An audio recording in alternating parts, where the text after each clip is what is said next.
Nous allons voir dans cette vidéo le corrigé de l'exercice fait en salle de TP122. Donc l'objectif derrière cet exercice est la configuration de réseaux locaux virtuels. Donc ici nous avons deux réseaux locaux virtuels, donc deux VLAN, VLAN 44 et VLAN 80. Nous avons une topologie composée de quatre équipements terminaux. On a deux terminaux qui appartiennent au VLAN 44 et deux autres qui appartiennent au VLAN 80. Nous avons aussi deux commutateurs et nous avons un routeur qui va permettre de faire le routage inter-VLAN.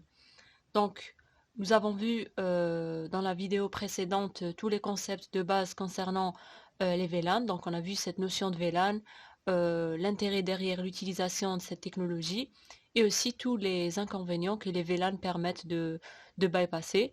En l'occurrence, le coût élevé en termes de budget et aussi une certaine flexibilité lors de la mise en place d'une architecture réseau au niveau, par exemple, d'une entreprise. Donc, il nous est d'abord demandé de réaliser cette architecture en salle de TP122. Pour cette vidéo, on va la réaliser sous Cisco Packet Tracer. Donc, c'est quasiment la même chose.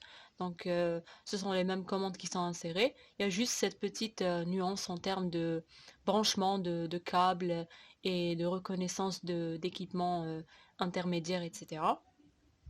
Alors, j'ai réalisé l'architecture au niveau du simulateur. Nous avons ici toutes les informations concernant notre topologie. Donc les VLAN en question, nous avons VLAN 44 et VLAN 80. Les noms des deux VLAN, donc M1 RSDG2, M1 RSDG4. Et nous avons aussi les adresses IP affectées aux différents VLAN. Parce qu'un VLAN est un réseau local, c'est vrai qu'il est virtuel, mais c'est un réseau local à part entière et donc il possède sa propre adresse IP réseau. Ce travail a été réalisé au niveau d'armoires individuelles. Donc chaque groupe de 4 étudiants devait réaliser la topologie.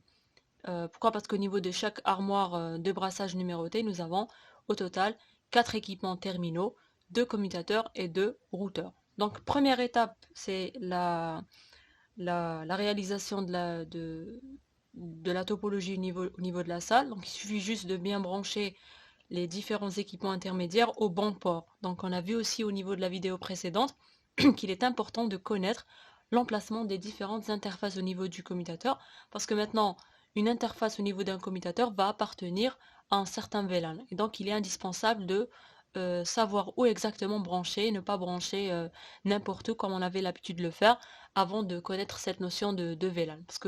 Parce qu'avant, par défaut, tous les ports du commutateur appartenaient au VLAN par défaut, le VLAN 1. Et donc si on branche au niveau de l'interface 0/2 ou bien de l'interface 0/8, ça revenait au même.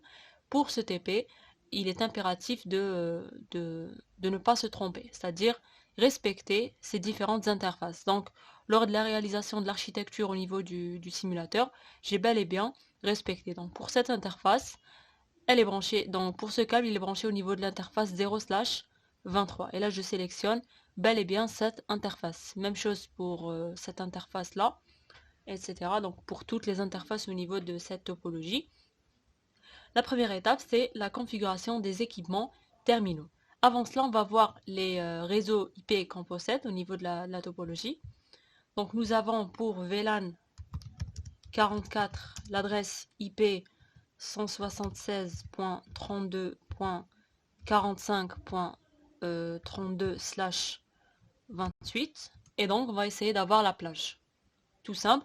Donc on va écrire la partie machine en binaire. Donc 176 c'est toujours en décimale. 32.45. Là, le quatrième octet, on va l'écrire en binaire parce qu'il y a des bits qui appartiennent à la partie réseau et il y a d'autres bits de cet octet-là qui appartiennent à la partie machine. Donc pour 32, ça sera 0 pour 128, 0 pour 64 et 1 pour 32. Le reste, ça sera des 0. 1/28 veut dire qu'on a les 28 bits de poids fort au niveau de l'adresse IP qui sont affectés à la partie réseau. Donc là, on a 3 octets, donc 24 bits. 25, 26, 27 et 28. Donc là, on a tout ça comme étant une partie réseau et le reste, c'est la partie machine. Donc ça, c'est l'adresse réseau. Donc on va essayer de déduire l'adresse de diffusion. Adresse IP réseau. L'adresse IP de diffusion, ça sera, par définition, des bits au niveau de des 1 au niveau des bits de la partie machine. Donc tous les bits de la partie machine sont égaux à 1. Et donc on aura les bits qui restent ici, donc les 4 qui seront positionnés à 1. Et donc ça en décimale, c'est ce qu'on avait avant. Donc 176.32.45.32. Et là, on aura 176.32.45. Et là, on a 32 plus 8 plus 4 plus 2 plus 1. Et ça nous donne 47. Et donc la plage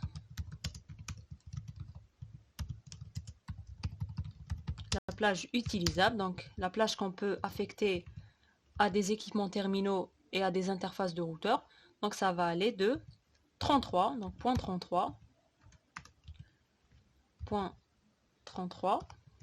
jusqu'à point 46. Donc adresse IP réseau plus 1 jusqu'à adresse IP de diffusion moins 1. Parce qu'un terminal ou bien une interface d'un routeur ne peut pas et ne doit pas posséder une adresse IP avec une partie machine où tous les bits sont égaux à 0 ou bien tous les bits sont égaux à 1. Donc ça c'est la règle.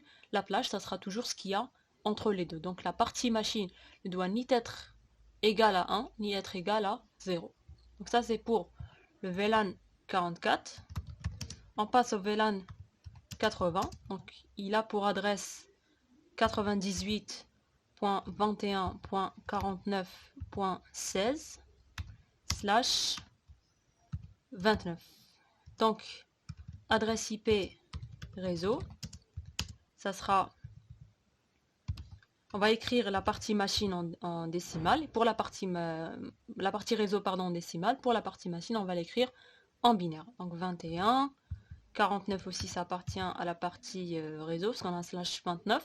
Et là, le 16, on va l'écrire en binaire, parce qu'il y a des bits qui appartiennent à la partie réseau et d'autres bits qui appartiennent à la partie machine. Donc 0 pour 128, 0 pour 64, 0 pour 32 et 1 pour 16. Le reste, ça sera des 0. Donc on a 4 0 qui restent, voilà. Et un /29, donc on aura 28 bits de poids fort au niveau de l'adresse IP qui vont appartenir à la partie réseau. Donc là on a 8, 16, 24, 25, 26, 27, 28 et 29. Et là on a 3 bits pour la partie machine. Donc on a 3 bits uniquement. Pour l'adresse IP de diffusion, on aura la même adresse, sauf que les bits de la partie machine seront égaux tous à 1. Et ça va nous donner, donc en décimale ici, c'est toujours la même adresse, donc 98.21.49.16.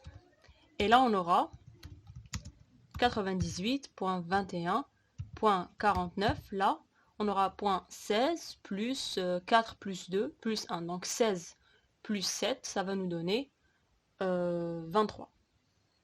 Voilà. Et donc la plage d'adresse IP V4 utilisable, elle va aller de l'adresse réseau plus 1, donc ça sera .17 jusqu'à adresse de diffusion moins 1, donc .22. On va essayer de retenir ces informations-là au niveau de notre fichier. Donc on va écrire cette note ici. Donc VLAN 44, on aura cette plage là.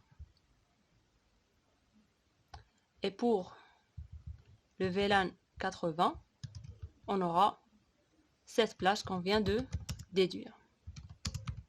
Voilà. On les garde ici et on commence notre configuration.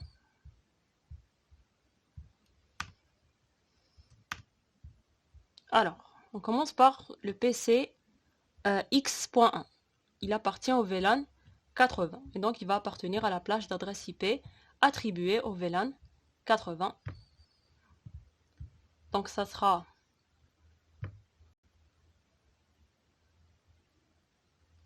VLAN 80, ça sera 98.21.49.16. 49 points. On va donner les premières point 16. Maintenant, on va donner les premières adresses. Donc, ce sera point 17. On a un masque slash 29. Donc, c'est équivalent à 3 fois 255.248. Et pour l'adresse de passerelle, on va donner la dernière adresse de la plage. Donc, ça sera le point 22. On va essayer de retenir ça pour après. Donc, la même chose pour le deuxième PC du VLAN 80. Celui-là. On va lui donner un point 18. Toujours avec le masque slash 29. Point ici 22. On passe maintenant aux deux équipements terminaux qui appartiennent au VLAN 44, donc le premier. Donc on aura 176.32.45 points. Donc on a une plage qui va de 33 à 46, on va lui donner la première adresse. Pour le masque, ça sera un slash 28 et c'est équivalent à 3 fois 255.240. Et l'adresse de passerelle par défaut, ça sera la dernière adresse de la plage. Donc ça, c'est juste une façon de bien faire. Sinon, on peut donner aussi la deuxième ou bien la troisième adresse IP au niveau de la plage. L'essentiel, c'est que ça soit une adresse qui appartient à la plage qu'on vient de trouver. On ne peut pas donner .47 ou bien .48 parce que là, ça va appartenir à un autre réseau logique. Même chose pour le deuxième PC du VLAN 80. Donc celui-là, VLAN 44, pardon. Donc celui-là, c'est bon, normalement. Et il nous manque ce dernier-là. On lui donne la deuxième adresse de la plage. Donc ça sera 34. On a donné 33, 34. On écrit correctement le masque. Donc c'est un slash... pour 176, c'est un slash 28. Donc 240. On refait. Point 34.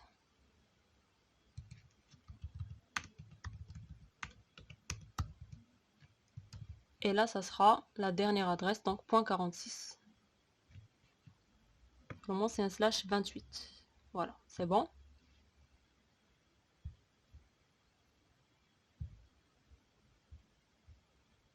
Très bien, donc on vient de terminer la configuration des équipements terminaux. On remarque qu'au niveau de la configuration des équipements terminaux, on n'est pas en train d'affecter chaque équipement terminal à un certain VLAN. Donc il n'y a pas cette option-là pour dire par exemple au PC 1 ou bien au PC 2 ou bien au PC 3 ou bien 4 d'appartenir à un certain VLAN.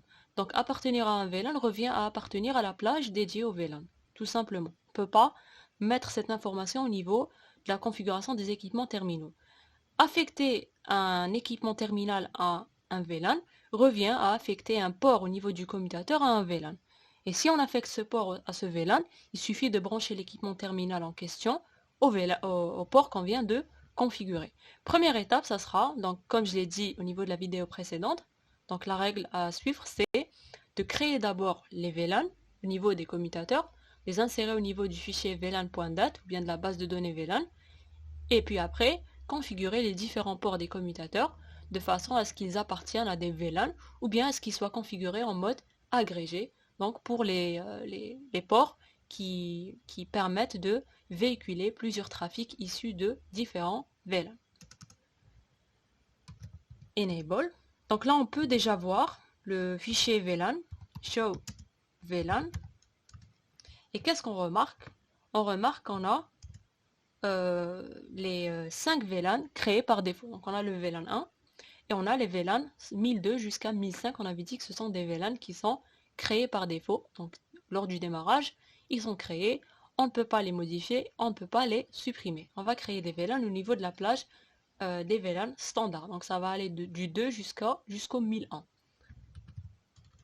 En mode de configuration du terminal, au niveau du commutateur, on tape la commande VLAN suivi du numéro du VLAN. VLAN 44, on entre en mode de configuration du VLAN 44 et on lui donne le nom. Donc ça sera via la commande name.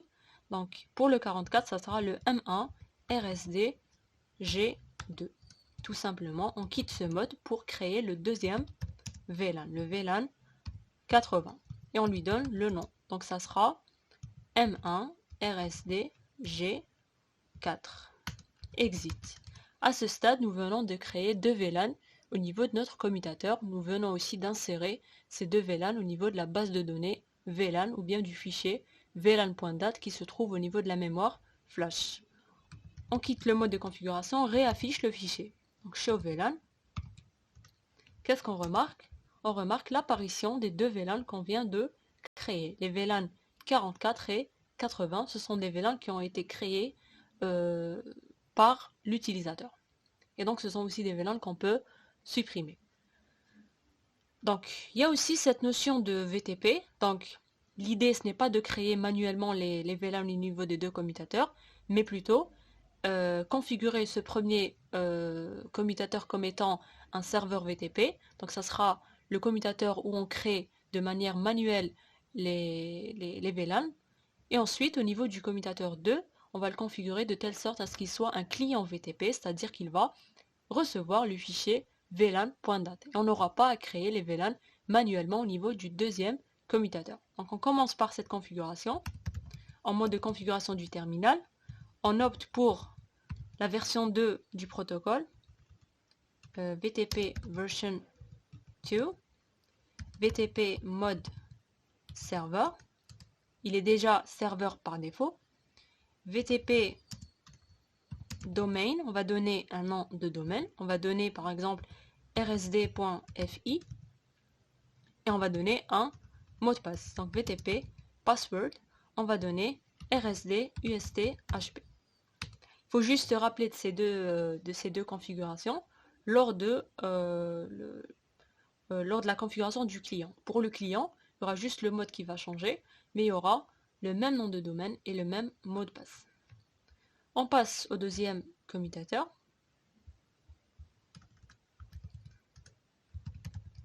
En mode de configuration du terminal, VTP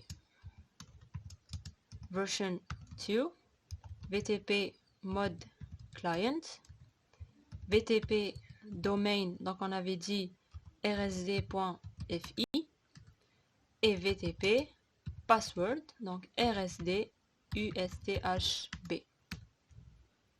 Voilà.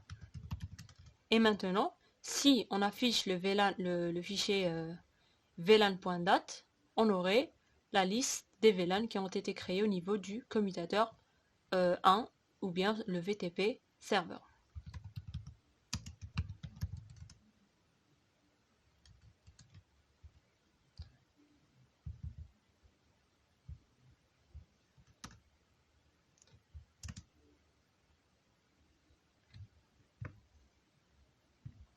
Donc je pense qu'il faut d'abord configurer en mode agrégé le lien qui existe entre les deux commutateurs. Donc on revient vers ça, on va d'abord configurer les interfaces. Donc pour configurer une interface, pour affecter un port à un certain VLAN, il suffit d'entrer en mode de configuration de la dite interface. Donc interface Fast Ethernet 0/23 pour ce PC là. Et on tape la commande switch port mode access pour dire que ce port est configuré comme étant en mode accès, et on spécifie ici le VLAN via la commande switch port access VLAN 44. Qu'est-ce qu'on remarque? On remarque que le port est devenu orange. Et après, donc après quelques secondes, il va rebasculer vers le vert. On configure la deuxième interface 0/5 switch port mode access switch port access VLAN 80.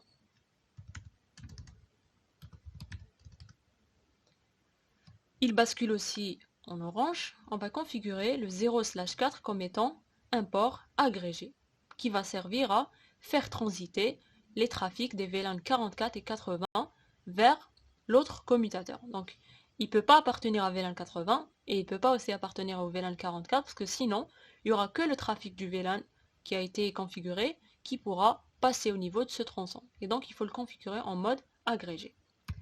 Interface Fast Ethernet 0/4 44. Switch port mode trunk. Tout simplement.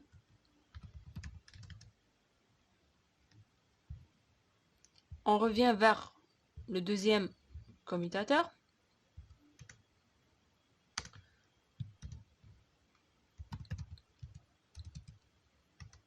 Interface fast Ethernet.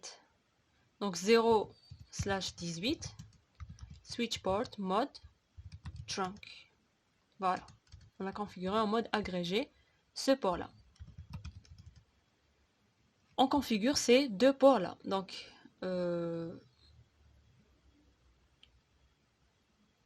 interface fast Ethernet 0/13.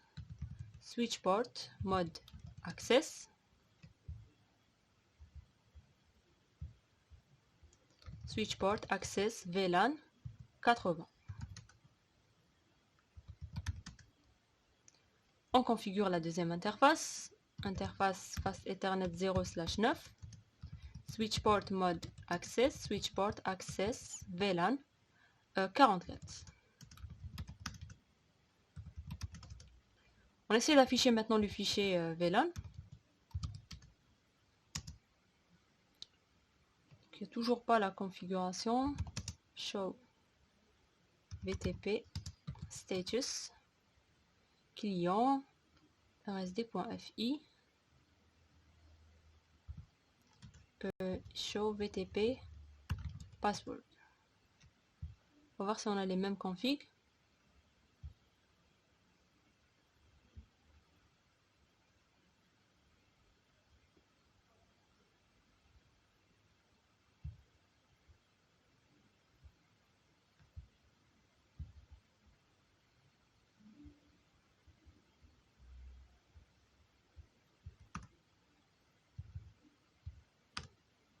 Voilà, nous avons les VLAN 44 et 80. Parfois, ça met un peu de temps pour transiter. Voilà. Donc, VLAN 44 et 80 n'ont pas été créés de manière manuelle au niveau du commutateur 2, mais ont été reçus grâce au protocole VTP. Parce que ce commutateur a été configuré comme étant un client VTP, il reçoit la configuration de la part du serveur VTP. Donc, on reçoit uniquement la liste des VLAN, donc les numéros des VLAN avec leur nom. On ne reçoit pas la configuration des différents ports au niveau du commutateur. C'est-à-dire qu'au niveau du client, il n'y aura pas le 0/23, le 0/5 et le 0/4 configurés de la même manière que le commutateur numéro 1. On va juste recevoir les noms des VLAN et les numéros des VLAN. On n'aura pas à taper plusieurs fois la commande VLAN suivie de l'ID, puis le name suivi du nom du VLAN qu'on vient de créer. Donc pour deux VLAN, il n'y a pas de problème, mais si on avait beaucoup de VLAN à créer, ça aurait été un peu fastidieux et on aurait pu aussi se tromper, donc au niveau des noms, ou bien oublier certains VLAN. Et même pour tout ce qui est mise à jour, c'est-à-dire que si un VLAN qui est ajouté, on devrait l'ajouter au niveau de tous les commutateurs. Par contre, si on configure le protocole VTP, si on l'ajoute uniquement au niveau du serveur, il y aura tous les clients qui vont recevoir le VLAN qui a été créé au niveau du serveur. Donc là, on a terminé avec la configuration basique. On va essayer de voir si ce PC-là, par exemple, arrive à communiquer avec ce PC-là. Donc les PC issus d'un même VLAN. Donc pour ce PC, on va juste voir l'adresse. Donc c'est celle-là. Attendez, non, ça c'est la gateway. On peut taper ipconfig aussi. Voilà, donc c'est .17, on va essayer de pinguer le point 18. Donc ping point 18. Voilà, on arrive à communiquer avec le PC du même VLAN. Donc la communication intra-VLAN, elle est faisable. Maintenant, a priori, la communication inter-VLAN n'est pas possible. Donc on va essayer de pinguer celui-là par exemple, issu du VLAN 44. Ça ne devrait pas marcher. Qu'est-ce que j'ai fait?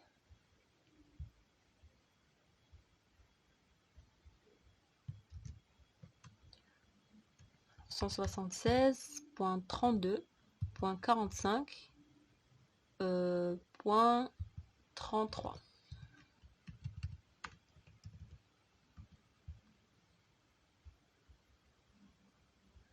/28.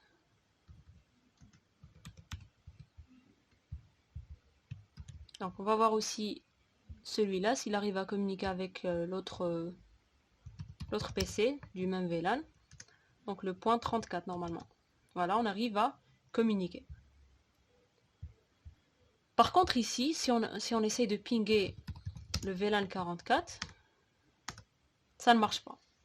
Parce qu'il n'y a pas encore de routage inter-VLAN qui est configuré. Pour faire en sorte que ça marche, il faut configurer le routage inter-VLAN. Et donc, première étape, ça sera de configurer ce port au niveau du commutateur en mode agrégé.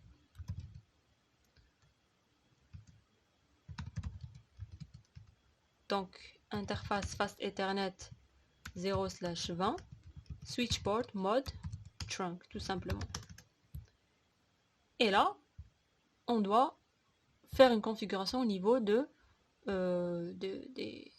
routeur. Donc, la première étape, ça sera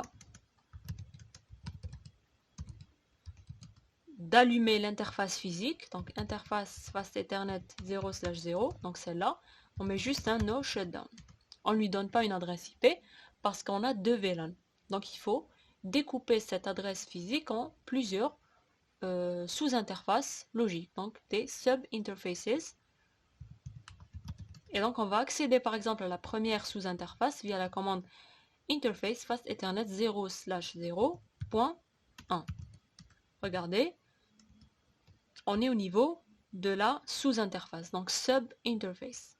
Et là, on va affecter cette interface à un VLAN, donc via la commande encapsulation .inq44, par exemple, elle va appartenir au VLAN 44, et on lui donne une adresse IP. L'adresse IP qu'on va lui donner, ça sera l'adresse IP, la dernière adresse IP au niveau de la plage. Donc pour VLAN 44, on va juste lui donner la gateway, donc celle-là. On va juste vérifier le mât, /28, ok. Voilà, /28, ça sera 3 × 255.240. Exit. Il ne nous reste plus qu'à configurer la deuxième sous-interface, 0/0.2. On ne l'allume pas parce que l'interface physique, elle est allumée. On l'affecte au VLAN 80 et on lui donne une adresse IP. Et l'adresse IP, ce sera l'adresse IP, la dernière adresse IP de la plage pour le VLAN 80. Et c'est entre autres la passerelle utilisée au niveau des PC, issue des VLAN 80. Donc celle-là, point 22, /29.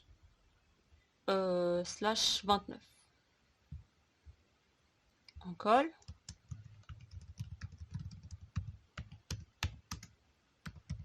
Voilà, donc voilà la configuration pour le routage inter-VLAN. Et donc on va juste maintenant tester le ping cette fois-ci et normalement il devrait marcher.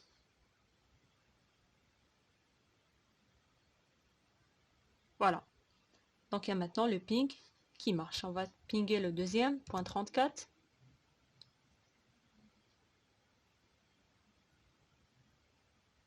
Voilà, donc VLAN 80 peut communiquer avec VLAN 44.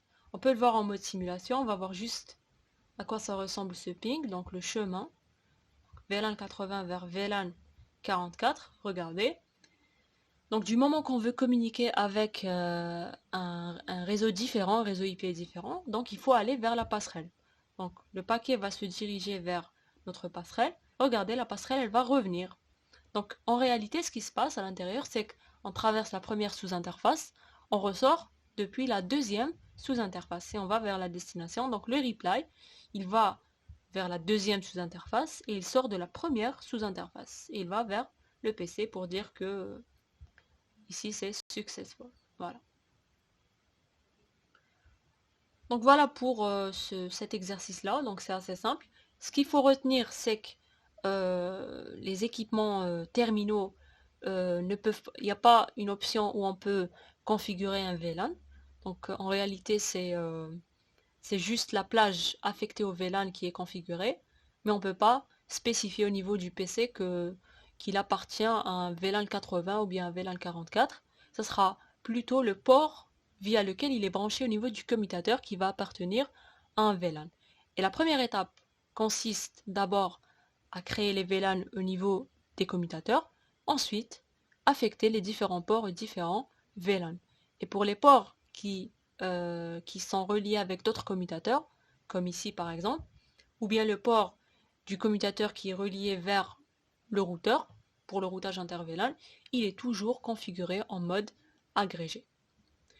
Et pour VTP, il est intéressant de l'utiliser dans le cas où on a beaucoup de commutateurs et beaucoup de VLAN à configurer. Mais si on a un petit nombre, on peut les créer de manière manuelle sans que cela ne pose problème. Mais si on a un réseau qui change, bien on a parfois des VLAN qui sont ajoutés ou bien on a beaucoup de VLAN pour beaucoup de commutateurs, il est préférable d'opter pour le protocole VTP. Donc configurer un commutateur comme étant un serveur VTP, configurer manuellement tous les VLAN au niveau de ce commutateur et propager la configuration vers les clients VTP. Ce qu'il faut juste assurer au niveau de la configuration, c'est un même nom de domaine et un même mot de passe.